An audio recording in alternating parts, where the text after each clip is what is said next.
अगर आप किसी भी कॉम्पिटिटिव एग्जाम की तैयारी कर रहे हैं तो आप अपनी तैयारी अनअकैडमी से कर सकते हैं। UPSC, SSC, bank, railway, CDS, NDA, state PSC exams, UGC, IIT, NEET, यहाँ तक कि सीबीएसई एग्जाम्स की भी तैयारी आप अनअकैडमी से कर सकते हैं। आपको कुछ नहीं करना है, अनअकैडमी की लर्निंग ऐप को इंस्टॉल करना है, अपना एग्जाम चूज करना है, उसके बाद गेट सब्सक्रिप्शन करने के बाद मैक्सिमम वैलिडिटी वाला प्लान चूज करके आपको रेफरल कोड की जगह डिस्काउंट कोड एंटर करना है, पीएमवाईटी। पीएमवाईटी अप्लाई करते ही आपको मैक्सिमम डिस्काउंट मिल जाएगा। पीएमवाईटी, ये जो डिस्काउंट कोड है पूरा अनअकैडमी पर वैलिड है।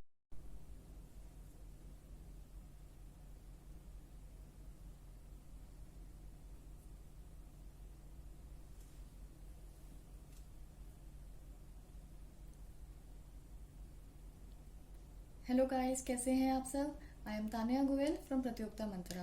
तो स्टार्ट करते हैं आज का सेशन। आज हम पढ़ेंगे सेक्टर्स ऑफ इकोनॉमी। इकोनॉमी के सेक्टर्स के बारे में कौन कौन से हैं, क्या क्या इंपॉर्टेंस है, ठीक है, वो सब आज हम पढ़ेंगे।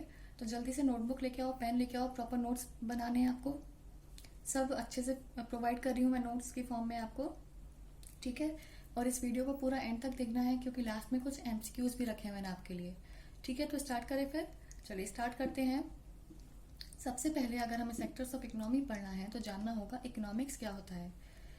इकोनॉमिक्स क्या होता है? The planned study of production, consumption and distribution is economics. जो भी आप प्रोडक्ट बना रहे हो, उसको कंज्यूम कर रहे हो, उसको डिस्ट्रीब्यूट कर रहे हो, तो उसकी प्लान्ड स्टडी। जब तक आप कोई चीज़ प्लान नहीं करोगे तब तक वो चीज़ अच्छे से नहीं होगी, प्रॉपरली वर्क नहीं होगी। तो उसी की प्लानिंग करना, कैसे क्या करना है, कैसे डिस्ट्रीब्यूशन होगा, कैसे कंजम्पशन होगा, कैसे प्रोडक्शन होगा, वो सब कुछ प्लान करना, वो क्या कहलाता है? वो कहलाता है इकोनॉमिक्स, ठीक है। दूसरे वे में आप कह सकते हो it is the study of how societies use scarce resources to produce valuable commodities and distribute them among different people, ठीक है। तो वही बात है, सेम बात लिखी है यहाँ पे भी दूसरी फॉर्म में, बस कि जो हमारे रिसोर्सेज हैं, स्कार्स रिसोर्सेज, यानी कि जो रिसोर्सेज कम है हमारे पास, तो उनको भी कैसे वैल्यूएबल कमोडिटीज में हमें चेंज करना है, ठीक है, ताकि किसी के काम आए वो। और फिर किस तरीके से हमें प्रॉपर डिस्ट्रीब्यूशन करना है लोगों के बीच में, वो सब, उन सब की स्टडी कहलाती है इकोनॉमिक्स, ठीक है। अगर इकोनॉमिक्स की बात आई है तो जरा मुझे कमेंट सेक्शन में जल्दी से लिख के बताओ, who is known as the father of modern economics. Who is known as the father of modern economics. Modern economics के फादर किसको कहा जाता है? जल्दी से कमेंट सेक्शन में बताओ लिख के। चलो, लिख दिया। अब हम देखते हैं सेक्टर्स ऑफ इकोनॉमी। इकोनॉमी के सेक्टर्स कौन कौन से हैं? पहला है हमारा प्राइमरी सेक्टर, जिसको हम एग्रीकल्चर सेक्टर भी कहते हैं, ठीक है। देखो, प्राइमरी से समझ में आ रहा है कि सबसे पहले ये, यानी कि ये बेस है, प्राइमरी है ना, सबसे इम्पोर्टेंट है। तो एग्रीकल्चर सेक्टर कैसे क्यों कहते हैं इसको, चलो आगे देखते हैं क्या होता है। It involves direct use of natural resources and the output is the raw material. इस सेक्टर में क्या होता है कि डायरेक्ट जो नेचुरल रिसोर्सेज हैं उनको हम यूज करेंगे, ठीक है, और जो आउटपुट मिलेगा उनको यूज करके वो हमारा बन जाएगा रॉ मटेरियल, ठीक है। तो इसमें एग्जाम्पल देखो आप, तो एग्जाम्पल क्या है हमारा? Agriculture, forestry, fishing, mining, animal husbandry etcetera. तो एग्रीकल्चर क्या होता है भाई? जो नेचुरल चीज़ें हमें मिल रही हैं, है ना, उन्हीं का तो यूज़ करते हैं हम, और फिर जो आउटपुट मिलता है वो फैक्ट्रीज में जाता है ना, वो फैक्ट्रीज में जाता है। जैसे आपका गेहूं हो गया तो वो आपने प्रोड्यूस करा, ठीक है, तो उसके बाद वो फैक्ट्री में जाएगा, फिर उसकी और चीज़ें बनेंगी, बिस्किट्स बनेंगे, ठीक है, वो आगे पढ़ेंगे, वो सेकेंडरी सेक्टर में आ जाएगा, जिस इंडस्ट्री में फॉर्म हो रहा है वो, है ना। तो वही होता है कि नेचुरल रिसोर्सेज का यूज़ करके, ठीक है, आप यूज़ करते हो और फिर आउटपुट होता है हमारा रॉ मटेरियल, ठीक है। मेनली एग्रीकल्चर इसमें डोमिनेट करता है, इसलिए हम इसे एग्रीकल्चर सेक्टर भी कह देते हैं, ठीक है। It is the most important sector in less developed countries. जो लेस डेवलप्ड कंट्रीज होती हैं, या फिर कहें अंडर डेवलप्ड कंट्रीज और डेवलपिंग कंट्रीज, वहाँ पे ये सेक्टर बहुत ही इंपॉर्टेंट रोल प्ले करता है। क्यों करता है भाई? जो लेस डेवलप्ड है वहाँ पे पॉपुलेशन ज़्यादा होती है ना, एक्सेस पॉपुलेशन होती है, तो एक्सेस पॉपुलेशन होती है और वो डिपेंड करते हैं एग्रीकल्चर पर। जैसे आप इंडिया का ही केस ले लो, या फिर और जो लो डेवलप्ड कंट्रीज हैं, इंडिया से डेवलपिंग कंट्री दो, तो वहाँ पे, यहाँ पे पॉपुलेशन बहुत ज़्यादा है, ठीक है, तो बहुत ज़्यादा लोग हमारे एग्रीकल्चर पर डिपेंड करते हैं, इसलिए एग्रीकल्चर सेक्टर मेन है इंडिया का, ठीक है, और भी कंट्रीज का। और क्या रीज़न है? Non viability of adoption of capital intensive techniques. Agriculture में कैपिटल लगा के आप ट्रक्स यूज करो, सॉरी ट्रैक्टर यूज करो या और भी मशीनरी होती है वो यूज करो, तो इतना पॉसिबल नहीं हो पाता है क्योंकि लेस डेवलप्ड कंट्रीज होती हैं, इतना पैसा नहीं होता है यहाँ पे। तो नॉन वायबिलिटी वो लोग अडॉप्ट नहीं कर सकते कैपिटल इंटेंसिव टेक्निक्स, इस वजह से भी एग्रीकल्चर पर डिपेंडेंसी ज़्यादा रहती है और एग्रीकल्चर सेक्टर मेन रहता है वहाँ का। ठीक है, इतना समझ आ गया। फिर जब हम कह रहे हैं कि लेस डेवलप्ड कंट्रीज में ये इंपॉर्टेंट होता है, तो इसलिए हम कह सकते हैं जो इंडस्ट्रियल कंट्रीज हैं, जो डेवलप्ड कंट्रीज हैं, वहाँ पे ये कम इंपॉर्टेंट होता है। इंपॉर्टेंट होता है लेकिन कम इंपॉर्टेंट होता है, less important in industrial countries. क्यों? Because they use capital intensive techniques. भाई कम पैसे होते हैं तो आप कैपिटल इंटेंसिव जो टेक्निक्स होती है, मशीनरी वगैरह होती है, वो यूज़ नहीं कर सकते। लेकिन जो इंडस्ट्रियल कंट्रीज हैं, डेवलप्ड कंट्रीज हैं, वो लोग तो यूज़ कर सकते हैं ना, तो वो जब उनको यूज़ करते हैं इसलिए वहाँ पे कम होता है।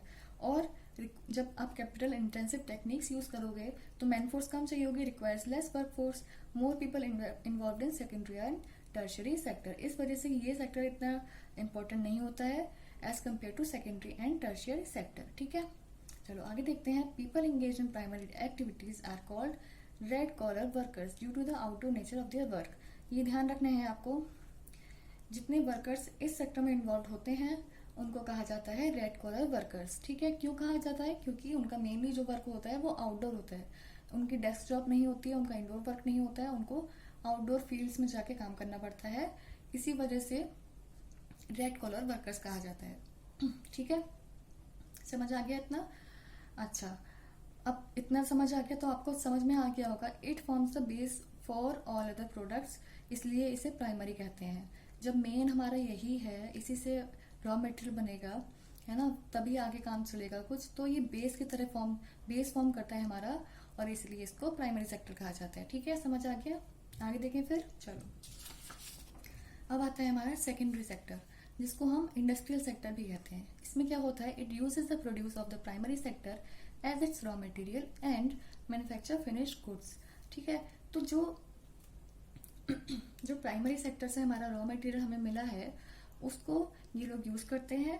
ठीक है, और फिनिश्ड गुड्स तैयार करते हैं। ठीक है, तो इसका एग्जांपल क्या हो जाएगी? Factories of economy like bread, cakes, automobiles, textiles etcetera. जितनी भी इंडस्ट्रीज हैं आपकी, तो वहाँ पे यही तो होता है, वो लोग रॉ मटेरियल लेते हैं, ठीक है, और मैन्युफैक्चर करते हैं फिनिश्ड गुड्स। ठीक है, तो आप कह सकते हो जितनी भी आपकी इंडस्ट्रीज हैं वो सारी इस सेक्टर में आती हैं, इसी वजह से इसको इंडस्ट्रियल सेक्टर भी कहा जाता है। इसको आप दो कैटेगरीज में डिवाइड कर सकते हो, किसमें? Light industry, heavy industry. Light industry मतलब मैन्युफैक्चर ऑफ स्मॉल और लाइट आर्टिकल्स, जो हल्के और छोटे आर्टिकल्स हैं उनको अगर कोई इंडस्ट्री डेवलप कर रही है तो वो कहलाएगी लाइट इंडस्ट्री। हैवी मतलब manufacture of large heavy articles और मटेरियल्स इन बल्क। बड़े आर्टिकल्स, हैवी आर्टिकल्स या फिर बल्क में आप प्रोड्यूस कर रहे हो तो वो हैवी इंडस्ट्रीज कहलाएगी। ठीक है, it supports both primary and tertiary sector. ये सेक्टर दोनों प्राइमरी और टर्शियरी सेक्टर दोनों को सपोर्ट करता है। कैसे? प्राइमरी सेक्टर से ही रॉ मटेरियल ले रहा है अपना, है ना, तो उसको सपोर्ट कर रहा है।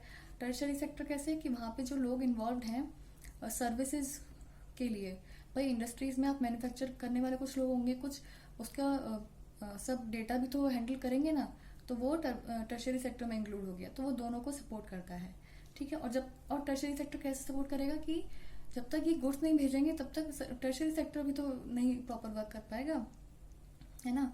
फिर है it is an important source of well paying jobs for middle class to facilitate greater social mobility. People engage in this are called blue collar workers.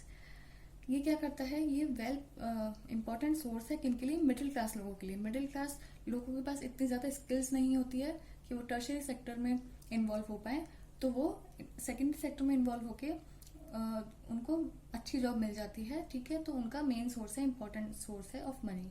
ठीक है, और इस सेक्टर में जो लोग इन्वॉल्व होते हैं उनको कहा जाता है ब्लू कॉलर जॉब्स। क्या कहा जाता है? Blue collar jobs. जो प्राइमरी सेक्टर में थे उनको क्या कहा जाता है? Red collar workers. ठीक है, इनको कहा जाता है ब्लू कॉलर वर्कर्स। अब देखो, जवाहरलाल नेहरू ने कहा था industries are the modern temples of India. ये ध्यान रखना है, ये पूछा जाता है आपसे कई बार कि ये लाइन किसने कही थी? Industries are the modern temples of India, Jawaharlal Nehru ने। क्यों कहा था? इंडस्ट्रीज की इंपॉर्टेंस आप समझ रहे हो, सारा रॉ मटेरियल लेना, फिर प्रोडक्ट्स बनाना और फिर सब वो डिस्ट्रीब्यूट करना। जब तक इंडस्ट्रीज नहीं होगी तो इकोनॉमी चलेगी ही नहीं, तो उसको आप मॉडर्न टेम्पल्स मानो इंडिया के, ठीक है। तो ये जवाहरलाल नेहरू ने कहा था, ठीक है। ये बात हो गई। अगर हम इंडस्ट्रीज की बात करें तो 8 कोर इंडस्ट्रीज होती हैं। 8 कोर इंडस्ट्रीज कौन कौन सी होती हैं? Electricity, steel, refinery products, crude oil, coal, cement, natural gas और फर्टिलाइजर्स।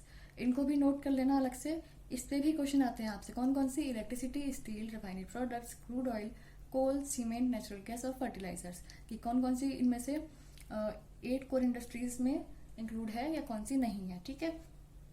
आगे देखते हैं थर्ड हमारा टर्शियरी सेक्टर या फिर सर्विसेज सेक्टर, ठीक है। It involve production of services instead of and products. यहाँ पे प्रोडक्ट्स नहीं बनते हैं, यहाँ पे सर्विसेज दी जाती हैं, ठीक है। एग्जाम्पल क्या हो गया? Transportation, education, health care, insurance, banking, communication, telecom, media, ये सब सर्विस प्रोवाइड करते हैं, ठीक है।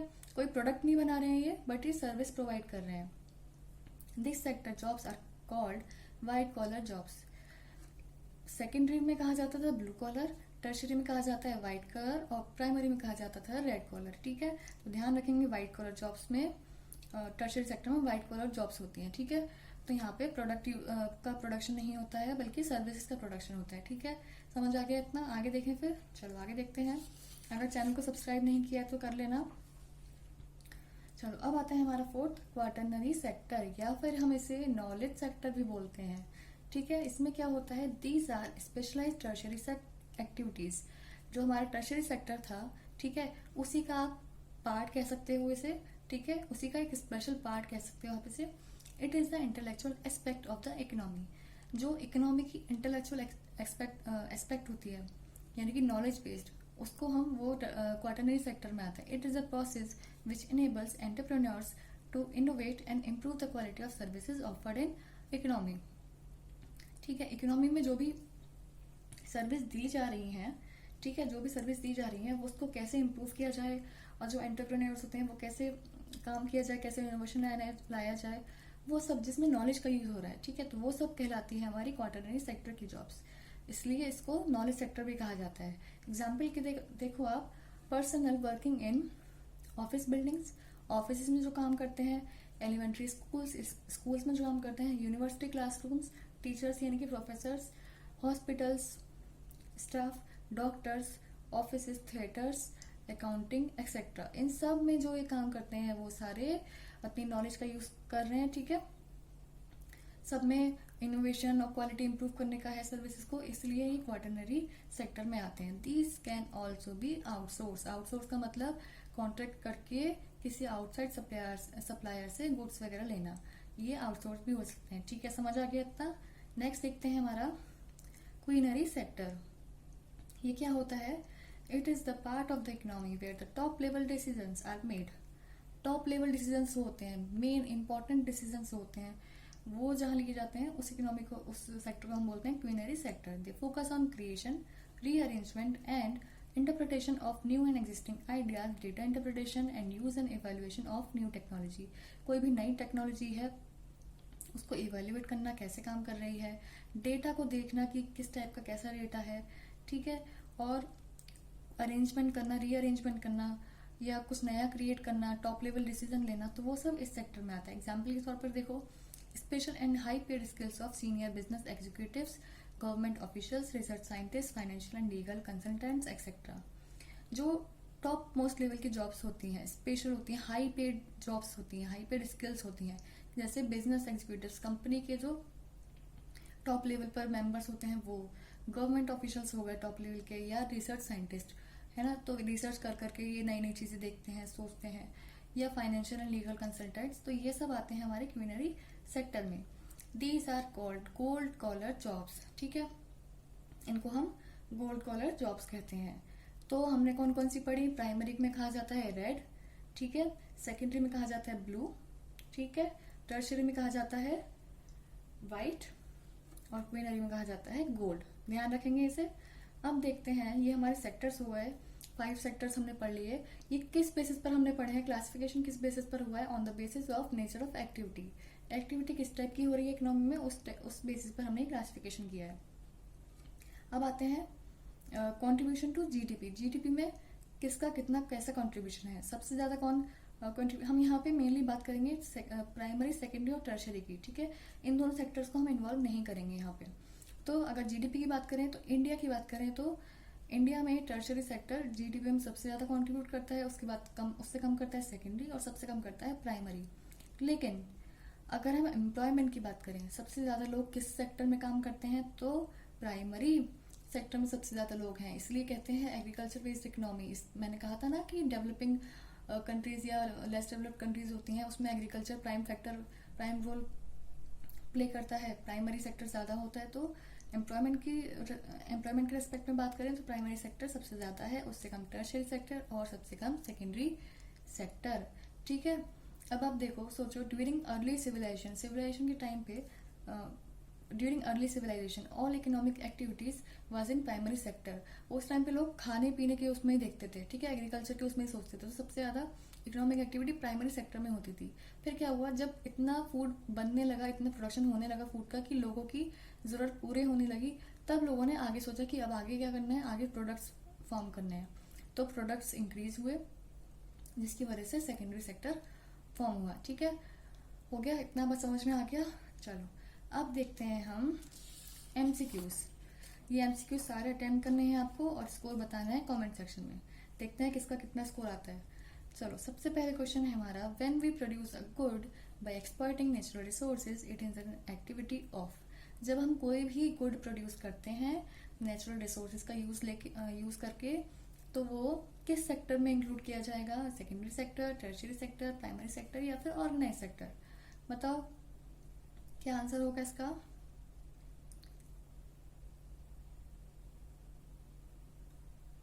इसका करेक्ट आंसर होगा प्राइमरी सेक्टर। ये पढ़ा था ना हमने कि नेचुरल रिसोर्सेज का यूज करके हम रॉ मटेरियल प्रोड्यूस करते हैं, ठीक है। अब सेकंड है आपका, विच of the following is included in tertiary sector. Tertiary sector में, ठीक है, यानी कि सर्विसेज प्रोड्यूस होती हैं। टर्शियरी सेक्टर में इनमें से कौन सा इंक्लूड किया जाता है, ATM booth, call centre, internet cafe या फिर ऑल ऑफ दीज। बताओ जल्दी से क्या होगा इसका आंसर, सोचो जरा।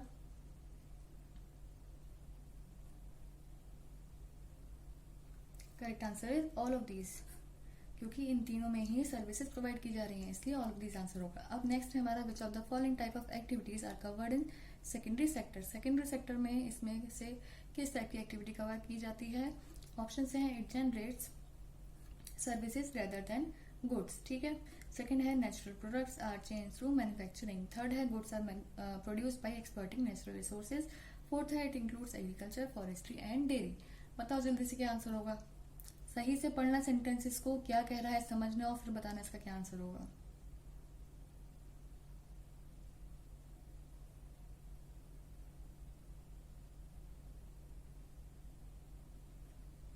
Correct answer is option number B, natural products are change through manufacturing. Manufacturing आ गया, मैन्युफैक्चरिंग मतलब इंडस्ट्रीज में काम हो रहा है, इंडस्ट्री मतलब सेकेंडरी सेक्टर, ठीक है। सर्विसेज, अब फर्स्ट ऑप्शन को देखें तो सर्विस कौन प्रोड्यूस करता है, टर्शियरी सेक्टर। इसका मतलब ये गलत हो गया। Goods are produce by exploiting natural resources, यानी कि नेचुरल रिसोर्सेज का हम किस में करते हैं, प्राइमरी सेक्टर में, तो ये भी गलत हो गया। It includes agriculture, forestry, dairy, ये किस में आते हैं, प्राइमरी सेक्टर में। तो बचा ऑप्शन आपका बी, यही आपका आंसर है। फिर है लास्ट हमारा, तो jobs in which of the following sectors are known as gold collar jobs. इनमें से किस सेक्टर की जॉब्स कहलाती हैं gold collar jobs, primary sector, secondary sector, tertiary sector, quaternary sector. जल्दी से बताओ आंसर क्या होगा। मैंने आपको बताया था red collar, blue collar, white collar और गोल्ड कॉलर। तो उसमें से गोल्ड कॉलर किस सेक्टर की कहलाई जाती है, बताओ। Correct answer is D, primary sector की जॉब्स कैसी कहलाती हैं, रेड कॉलर, सेकेंडरी की ब्लू कॉलर, टर्शियरी की व्हाइट कॉलर और क्यूनरी की गोल्ड कॉलर, ठीक है। समझ आ गया सबको। कैसा लगा आज का सेशन, अच्छा लगा हो तो इस वीडियो को लाइक कर देना और शेयर कर देना। That's all for today. Thank you very much. अगर आप किसी भी कॉम्पिटिटिव एग्जाम की तैयारी कर रहे हैं तो आप अपनी तैयारी अनअकैडमी से कर सकते हैं। UPSC, SSC, bank, railway, CDS, NDA, state PSC exams, UGC, IIT, NEET, यहाँ तक कि सीबीएसई एग्जाम्स की भी तैयारी आप अनअकैडमी से कर सकते हैं। आपको कुछ नहीं करना है, अनअकैडमी की लर्निंग ऐप को इंस्टॉल करना है, अपना एग्जाम चूज करना है, उसके बाद गेट सब्सक्रिप्शन करने के बाद मैक्सिमम वैलिडिटी वाला प्लान चूज करके आपको रेफरल कोड की जगह डिस्काउंट कोड एंटर करना है, PMYT। PMYT अप्लाई करते ही आपको मैक्सिमम डिस्काउंट मिल जाएगा। PMYT, ये जो डिस्काउंट कोड है पूरा अनअकैडमी पर वैलिड है।